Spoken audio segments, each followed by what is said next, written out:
So welcome everyone to part 2 of Crash Course in Civics, brought to you by Local Champions. I know we covered a lot in part 1, but there's still more to learn. More to learn with our Byzantine New York State government structures.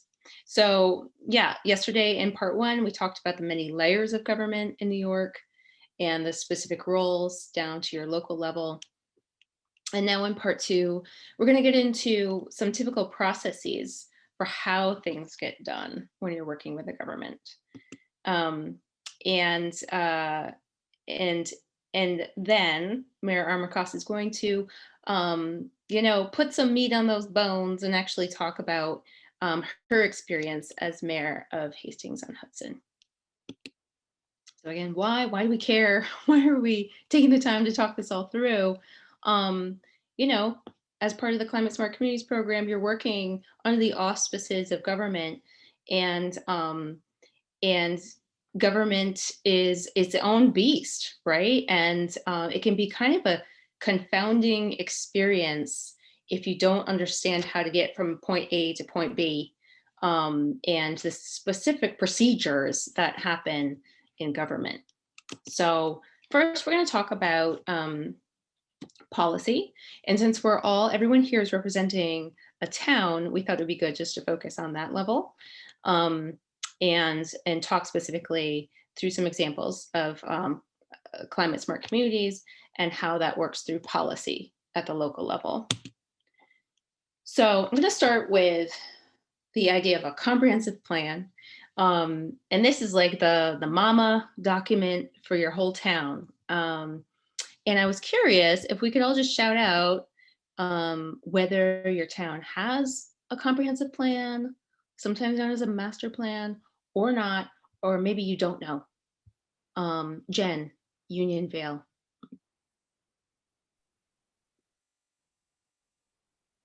Oops, you're muted, I think.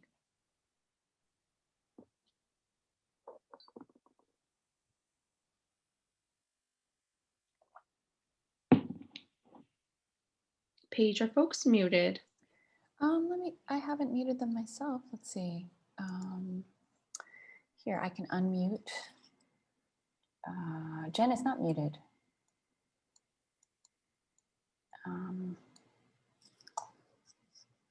Oh, shoot. How about Christina?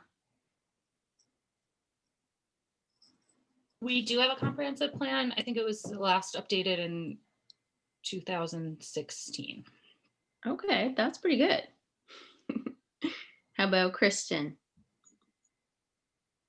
Yeah, the first one was done in 2005. Supposed to be updated every 5 years or something, and they're just now getting to revising it. Okay, all right. Ciao. We have a really good one. It was just done in 2019. Huge project. Yeah. How about Austerlitz, Paige? Do you know? We do have one and they're updating it now with some sustainability features. Mm-hmm. I don't know when it was started. How about the village of Hastings-on-Hudson, Mayor Armacost? Do you have a comp plan? We do. We have one from 2011, and ours needs to be updated because we've actually accomplished most of the things that are in it. So it's now looking quite antiquated. Interesting. Okay. Did you see also Jennifer said Unionville has one, but it's about 10 years old. Okay. Maybe she has issues with her sound. Yeah. Yeah, I know with Rhinebeck, our town plan is from 2009, and our village plan is from 1993. So sorely in need of an update, neither one of which even mention climate change, which is really interesting now looking at it through that lens. Jen, do you want to try again? Okay. Oh yeah, we hear you now. Okay. Yeah, I put it in the chat, but we have one, but I think it's pretty old. It's about 10 years old, I think. Okay. Mm-hmm. So the description here, I actually pulled it from Climate Smart Communities. there is an action specifically in climate smart communities about having a comprehensive plan that embeds within it sustainability elements. There is another option where you could add an addendum that's climate focused. But they recommend, some comp plans say it should be updated every 5 or so years. It might be more realistic to say 10 or 20 years. But not every town even has one. It says 70% of New York municipalities have a comprehensive plan. But really, it's an opportunity to do engagement with the community, to host visioning workshops, run surveys, focus groups, to try to work with the community to come to a shared set of values and a shared vision for where the town should go. So in terms of our work with climate change, it seems like that would be really an excellent process to really get to bring people on board with what we think is the path to a better future.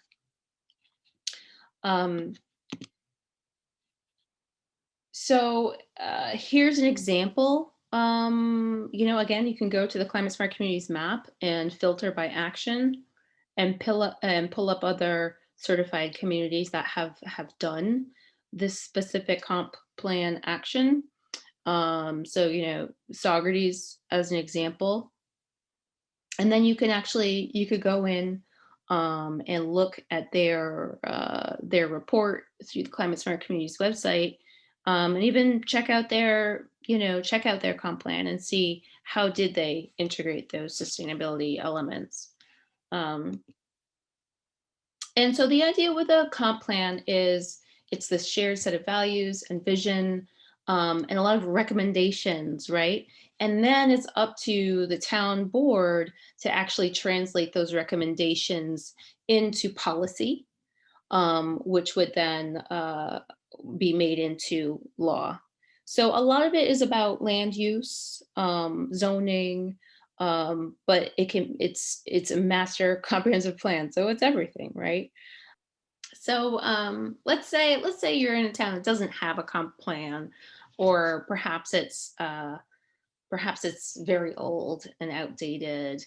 It's helpful then to have your Climate Smart Communities resolution, to have something to lead on, to say, okay, this whole program provides us with a framework that's very broad reaching.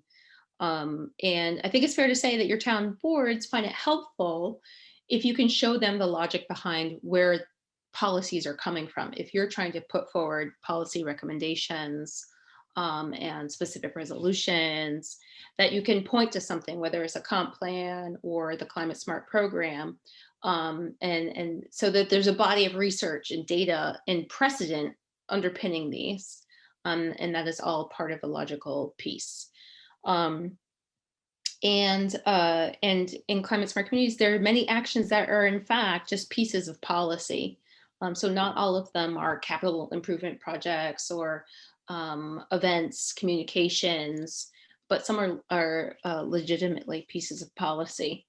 And I find it very helpful if those are already kind of codified and proven, and you can say, look, other municipalities are passing this policy. I think it's reassuring to town boards generally, always with the caveat that we can adapt it so that it fits our own specific town. So an example of this could be an anti-idling ordinance. And, would most comp plans specifically say that you need to adopt an anti-idling ordinance? Probably not, but a comp plan might say some stuff about ensuring the health and safety of residents, maybe something about preserving clean air and water or some such. And so this is a way for you to back it up in a solid manner, that this is something that's part of the community vision for the common good of your community. And you don't have to start from scratch. The nice thing about climate smart communities is that they often give you examples and guidance on how to draft policy and ordinances. And you can go into that list of actions and often pull up the PDF and find links to resources. And this is something that I've become very accustomed to doing, is you can literally copy another municipality's anti-idling ordinance. And this is how I first met Mayor Armacost. Is I was looking through the Climate Smart Communities map, and I found that Hastings had passed an environmentally preferable purchasing policy. So I went and I literally copied, I don't know if you know that, Mayor Armacost, but I copied your policy and tweaked it a little bit for Rhinebeck, but this is something that's super duper helpful. You don't have to be making everything up from scratch. And so let's start with what a resolution is. This is a legal document that makes a statement about what the town board is deciding to do, and it describes the rationale for the decision. So it often has the whereas, this and that, that's kind of the rationale. And then it codifies in legal language what is the thing that we're promising to do. And then the board votes on it. And so then if it passes, the resolution is adopted. And I think with town boards, you just need to have a majority.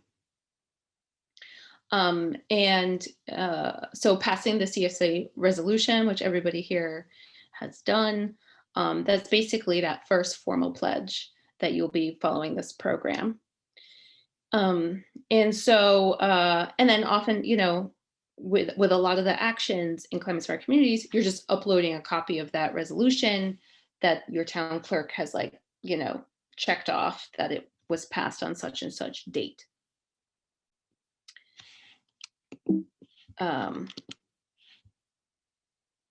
Okay, so and really, what is the end function of this?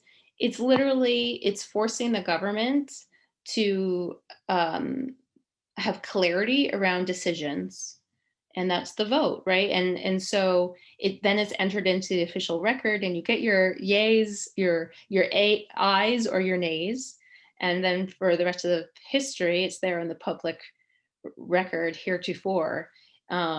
And so that is a way for you to literally try to make progress. This is how it happens with policy. And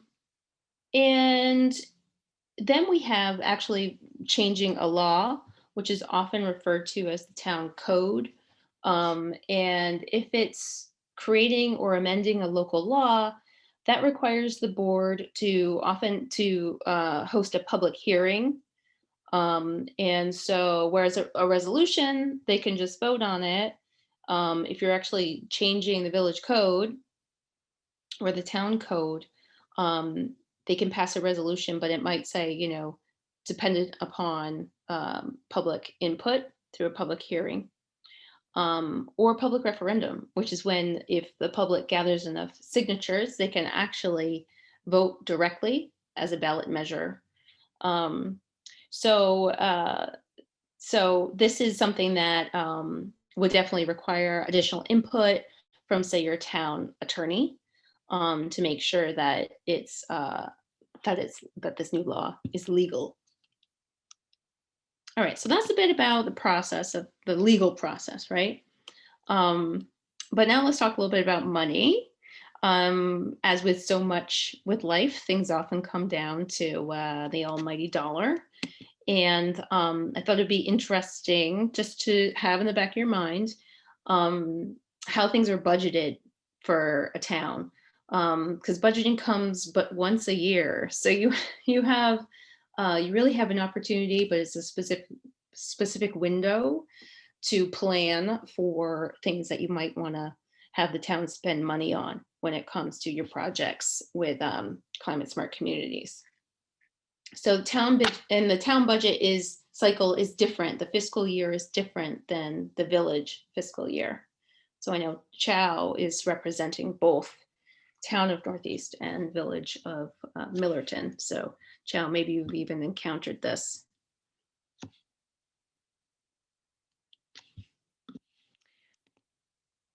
And this is also when the town is determining how much they'll be taxing taxpayers, right? And how much they'll be charging as a rate for if you have municipal water, drinking water, or municipal sewage system.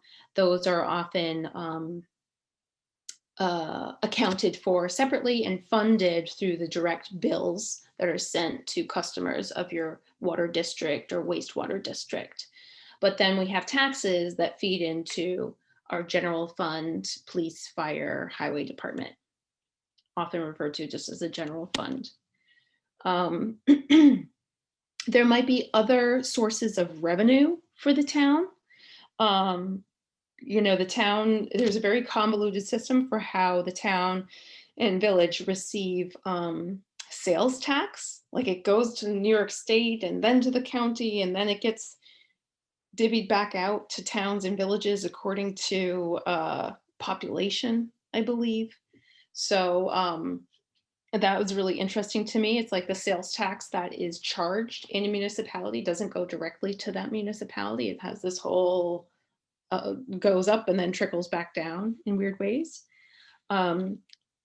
There might be other sources of revenue beyond taxes, such as if your town has like a summer camp or rec program, charges, you know, to use the town pool, for instance, those might be revenue sources, and or transfer station. So it would be interesting to find out, are those you know, are those operating at a net loss or a net gain? The other thing to keep in mind when you're thinking about your projects and how much to budget for them, your town probably has a procurement policy. And this is the law that really lays out the thresholds that the board has to follow when it comes to making purchases or capital improvement. So if a project is, say, under $500 or $1,000, typically it kind of varies according to the town. And this is something for you that would be good to look up. You might be able to just get your board liaison to approve something, as long as there's room for it in the budget. But definitely if it's over the threshold of $25,000, $35,000, depending on whether it's a capital project or another sort of service or contract, then it would need to be voted upon by the board and approved. And there's also this, it's like a New York state law called what's it called? I think it's called like the official bid process, where by law, a town board has to put out an RFP, and then have try to get at least 3 bids on it. And this is all done in a very transparent way because you're using taxpayer money, right? So it all comes down to accountability for those funds. So in between that $500 or $1,000 and 25, 35 grand, you might have an area of wiggle room where you would still need approval, but perhaps you don't need to go through the whole formal bid process, where there's a public bid that needs to be formally noticed and a time frame. You know, typically I think like 30 days it has to be publicly available for bid. So that's just a bit about that process. So I think one of my points I want you to take away is think about how your Climate Smart Communities project relates to any particular department, and try to figure out, you know, which pot of money does it map to, you know, and you can talk to your board liaison and ask them who oversees that funding and who's going to be planning the budget for that fund, and talk to them about it, and make sure that you're starting to plant the seed if you have a larger project, so that it can be discussed far enough in advance, especially far enough in advance of the budgeting season. So yeah, and my final note here is it all really does come down to accountability, right? And because at the end of the day, this is taxpayer money. And so it might feel like, oh my God, this is such a redonkulous process to get something paid for. Just this morning, I was at Village Hall, where every month, as a village board member, I have to go through a stack of receipts about 5 inches thick and sign off on every single receipt. So I have visibility into every single thing that is being paid for through taxpayer dollars to the village municipal government. And so it's everything from paying for health insurance for municipal employees to the amount of money that we're spending on driving around our trucks, to the amount of money we're spending on electricity and internet. And it's pretty fascinating, and it's all public record. So you could even go in, I don't think you would be sickos who want to do this, but you could go into your town hall and ask to see the receipts, and you could, because you're a taxpayer. So maybe we'll take just a little break here and see if you have any questions about my part of the presentation, and then Mayor Armacost will take over and tell us about what's going on in Hastings. Any questions? Okay, well, maybe I'll stop sharing my screen and let Mayor Armacost take it away. Oh, I should introduce you. That would be nice. Let me see if I can share my screen while you're introducing me. Okay. Great. Yeah, so we invited Mayor Armacost here to talk to you about best approach even to how to work with your municipal leaders. As we all know, it's a very stressful time for municipal leaders, and it's also just a time where there's a lot of financial anxiety for municipalities. I mean, we got some good news recently with the federal stimulus package going through, but hoping she can give you some real life experience to think about. So just a little bit about Mayor Niki Armacost. Prior to becoming mayor, Niki served on her village board for 9 years. And as mayor, she's led Hastings to silver certification for CSC. She's also the founder and managing director of ARC Finance. It's a nonprofit that uses finance, that finances clean energy and water projects in the developing world. She's also an advisor to a number of solar companies and microfinance organizations that work in Asia, Africa, and Latin America. So we've invited her here today.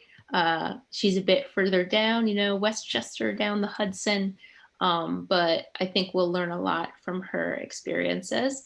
And we certainly look to Hastings-on-Hudson as really a role model for what we're all trying to do.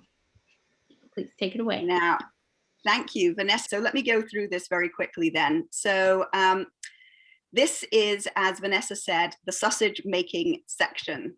And I want to just give you a quick sort of sense of where we are in the CSC process. So on this side, you can see our silver certification. So we've reached silver under the CSC auspices for 340 points. But we also have been pursuing clean energy communities actions. And we are right now for 10 minutes, I don't know how long it will last, but we're the highest ranking municipality in New York State. Woohoo! And there are a whole slew, which is pretty exciting. And there are a whole slew of actions which we've done, and I'll talk about some of these in a minute. So the most important thing for you to know is that what's key is the strategy. And really any kind of CSC advancement is about creating a strategy that works for your municipalities. So the key steps for the CSC for us were identifying what we've done, documenting what we've done, selecting new actions to pursue, and setting ambitious goals for ourselves.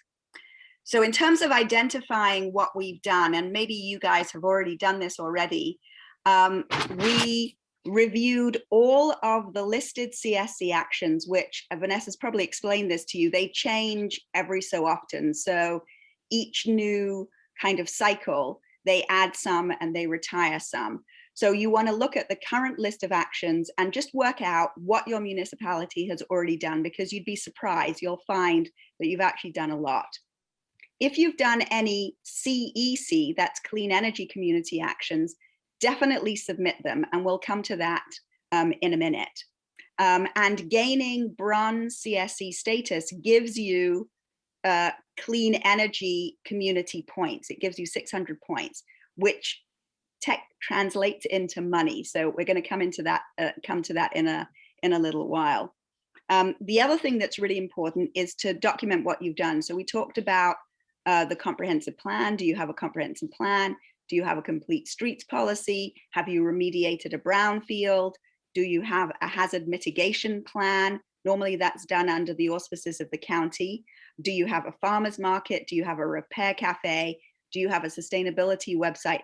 These are all things that many municipalities have already done, and really it's a question of documenting that.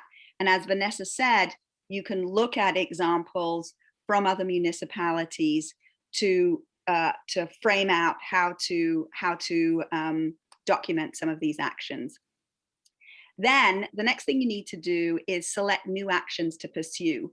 So there are some that are low-hanging fruit. There are some that will give you CEC points and potentially CEC cash awards. And there are some that are strategic to your municipality. So in terms of a new action strategy, I'm not sure how many of you are municipal officials or are working for, working as part of climate community, either task forces or conservation commissions. But for most municipal officials, they want actions that are uncontroversial, that are relatively easy, and that are quick to accomplish. Okay. And the other thing that you might want to do as you're thinking about this strategy is look at actions that will give you clean energy community points and even cash. So some examples of low-hanging fruit are joining. So there's one action which is, are you part of a national climate program? You can join ICLEI, and that is an organization that supports municipalities that are interested in clean energy. It's very easy. You pay, I think it's $500 for municipalities that are our size. We're all more or less the same size. And it's a very, very simple and easy things to do, and you've passed that action. Vanessa talked about creating a clean a fleet inventory, which is a precursor to other actions. And that is very useful for the municipality. So if you have municipal leaders that are a bit resistant to climate change, they think it's not really their cup of tea, or they think it's expensive or kind of irrelevant to what they do, this is something that's actually really useful to them because they need to know what are the vehicles that are in their fleet. Another one which we didn't do initially, but is so easy to do, is install LED traffic lights. So we worked out that we actually had only 4 traffic lights in our village, and it took our DPW superintendent, I think, maybe an hour to change them all. And that gave us however many points it was. I think it was 4 points at the end of the day. So that's a really easy one to do. Adopt a green procurement policy. We talked about that earlier. Again, that's relatively easy to do. It's relatively uncontroversial. You can look at language that different municipalities have done, have used to see whether it fits with you. And another one we did, which we thought was uncontroversial, was a shade structures policy. And you can look at our example of that. But really, it's to say that in public parks, you want to have places that are shady for people to be, and trees count as shade. So again, it's pretty uncontroversial. Things that might be a little bit more difficult to do but are strategic for you, are some of the CEC actions. And we're going to go into New York Stretch later. I'm going to give you some details about that, but really looking at that CEC pool of actions and seeing if any make sense for your municipality. The other thing that you need to do from a strategic point of view is make sure you get enough mandatory and priority CSC actions. The key to are creating a climate smart communities task force and a climate smart communities coordinator, which you may well have already done, but just those two actions give you 30 points. So it's well worth doing. Things something which takes a long time, is strategic, but takes a long time, is creating a climate action plan. We actually, despite having got to silver, have not created a climate action plan yet, but we are planning, we're in the process of doing it. But that's something that's certainly strategic for a municipality.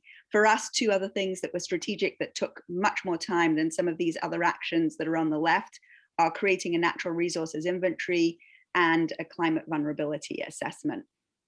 So some of the clean energy community actions, there are some that are not so complex and low cost: benchmarking, unified solar permit, establishing a green building code, which is the New York stretch code, which I'm going to talk about later, and community choice aggregation. I say that those are less complex because they're policies. So it doesn't cost you any money to do any one of those actions. And it also gives you CEC points. Some that are more complex because they cost money and you have to negotiate with your municipality to move forward on these, but they're great things to do, are an LED, installing LED streetlights, purchasing electric vehicles, or installing charging stations. Those, by the way, there are so many rebates on installing charging stations right now that those might actually be almost free. And then doing clean energy upgrades for municipal buildings, like installing an HVAC system. But you should get yourself familiar with the clean energy community rubric, because there's actually money to be gained from the state for completing those actions. The other thing that is really important to do is set ambitious goals. So if you don't set goals, you won't advance. So work out, after you've created your chart, after you've worked out what you think you've already done and what few things you might need to do to get the 120 points that get you to bronze, when can you do that? When can you reach silver? And who will do what? So one of the things that we did was we made sure that we had a delegation strategy, meaning some people were documenting actions, some people were initiating new actions, and we kind of gave those jobs to people based on their interest and skill set and what we needed to have done. But it's important to set goals for yourself and for your committee. So now I'm going to give you an example going through the New York stretch code. So the New York stretch code, as Vanessa was talking about earlier, is a policy. It's an energy code that's more stringent than the New York State base code. And it's very interesting because it's both a CEC action. It's worth a lot of points. It's worth 1,500 points for the CEC, and it's a CSC action. So you're getting kind of you're killing two birds with one stone by passing New York stretch. And if you pass the code, you will automatically be given a $5,000 grant by NYSERDA. No questions asked, just for being able to show that your code has been passed and accepted by the state. So that is potentially attractive to the municipality, particularly if you're a small municipality like ours, where receiving grant money actually makes a difference. It's actually quite nice to be able to say that you've done an action that brings in money to the municipality. But I think the only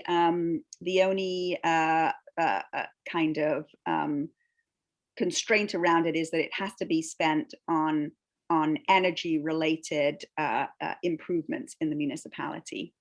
So the CSC action that New York stretch is related to is establishing green building codes, which is 6.4. And don't worry about this July 2nd, 2021 end date if you're not going to be able to submit by that time. because I'm very, very sure that this is going to be entered in as an independent action, or this action will be renewed when the CSC rubric is updated. So from a policy perspective, the thing that you really need to do is persuade your municipal leaders that New York Stretch makes economic and environmental sense. So what I did when I was pitching the New York Stretch Code to all of the different stakeholders in the village is that I talked about the range of benefits. So it's based on proven technology, systems, construction techniques. It integrates best practice from programs like Energy Star for homes. It saves money for consumers and small businesses and energy. It results in less energy use, in reduced operating costs. It increases property values as more homes, businesses, and tenants look for green and energy efficient buildings. And the other thing that it did for us as a municipality is that it will help us in achieving our energy and greenhouse gas reduction goals, and will be a really important tool for us in supporting our energy and climate goals. So from a policy perspective, it makes sense. It's offering us lower cost, and it's also offering us real environmental benefits. But the real kind of test is, from a practical perspective, will it make sense in your municipality? So you need to be able to persuade municipal leaders and other important stakeholders that it will be easy, it won't create a burden on municipal staff, it won't result in other hassles for them, and that there may be other tangible benefits. So for example, it doesn't require any extra effort or research. The municipality simply adopts the template legislation. There's almost no burden on your attorney for doing it, and there are FAQs that make the benefits of the code very, very clear that are available from NYSERDA. The other thing from a practical point of view is that it's highly likely that in 3 years, maybe 4 years, it's going to be law. So passing the code now prepares your code official for future code updates and arguably lessens the load on them. Our building inspector immediately grasped this, and he was super on board with putting the code in now. He saw that it would be a little bit of a steep learning curve initially, but then it would be smooth sailing for 6 years rather than having to, update things, every 1, 2, 3 years. The other thing that's really important is that it only affects future development. So if you're a small municipality like us, where there isn't too much development, the impact will be limited. And it's unlikely that developers there'll be any impact on developers, but we can talk about that more. And the other thing that's really important, as I mentioned earlier, you'll get 1,500 CEC points, and you automatically get the $5,000 grant. So here's our timeline. Vanessa asked me to include this for adopting the code. So I started having a conversation about this code at the end of April last year. It was really interesting speaking to the people at NYSERDA. They explained the benefits. We thought that it made complete sense.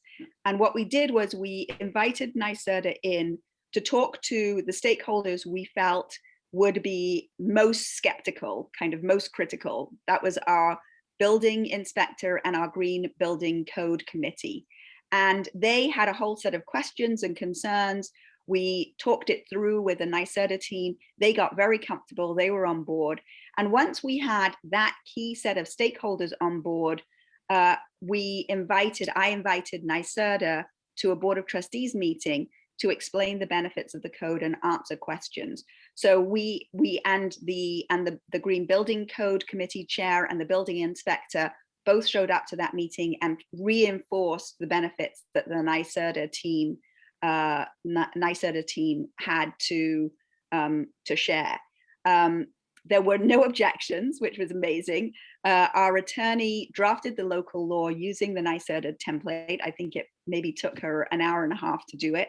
As Vanessa said, because it's an actual local law, you have to go through a public hearing process. So we held a public hearing to receive public input, and then we adopted it unanimously at the Board of Trustees meeting. So that public hearing process takes 2 to 3 meetings to go through. You need to notice the public hearing, you need to actually have the public hearing, and then you end up assuming that you integrate any changes that are suggested that make sense, and then you pass the law. So you can see this took us not even 2 months. It was incredibly quick for us. It was not viewed as controversial in our village, and it was a really easy thing to have been able to do. So, when I look back on the CSC process as a whole, there are a few things that I sort of would flag to you as you start this process.